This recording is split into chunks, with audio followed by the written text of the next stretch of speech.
may trouble naman ako ngayon guys. May video naman ako ngayon nga bago. Concern ni customer, ano daw, yung manubila pag iikot, ano, may tunog. I-try natin guys ha. Subukan natin.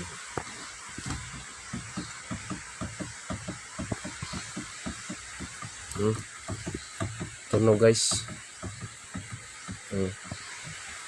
Try natin sikapin guys kung anong sira, baka sa shaft intermediate niya. Na tunog oh. Try natin guys. Ito guys oh, yung concern ni customer oh. Maingay yung ano oh, may tunog oh. So guys, try natin i-check yung shaft intermediate saka yung steering motor. Kita ang ano. Wala mo nga sa tingog mo. Guys, check natin guys. Ayun guys.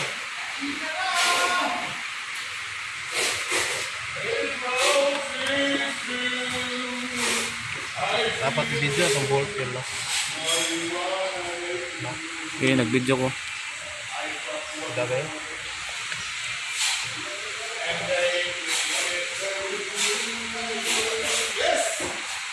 Diba? Ito na bolt guys, so ito yung ano maluag. Na ito guys, so.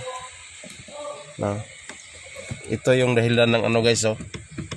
Kalog oh, na ito yung na bolt oh, ito. So higpitan natin to guys para mawala yung tunog.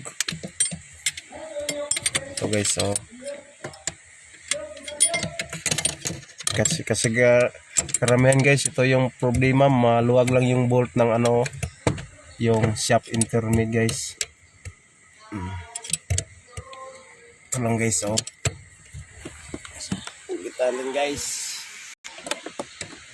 Ito yung tornilyo guys oh. Isang tornilyo. Si abante ang kana ang kondo. Ito guys oh. Ito guys, maluag lang to guys oh. Ito lang karamihan sa problema pag tumutunog yung steering.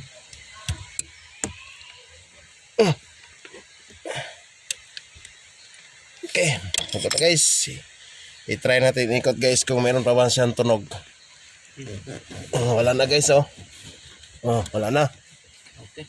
Yun lang sira guys ha. Madali lang guys. Yun lang ang problema. Huwag lang maluwag.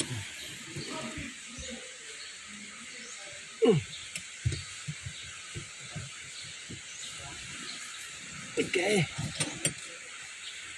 Video pa. Tapos pag-symbol ako. Ito guys, try natin guys. Wala lang tunog guys oh. Yun lang guys. Madali lang yung problema. Yung bolt lang maluwag. Pati subscribe sa lang guys, Dungdax TV Vlog. Sana marami pa kayong matutunan sa mga video ko, mga trouble. Okay guys, salamat guys. Paki subscribe guys ha, Dungdax TV.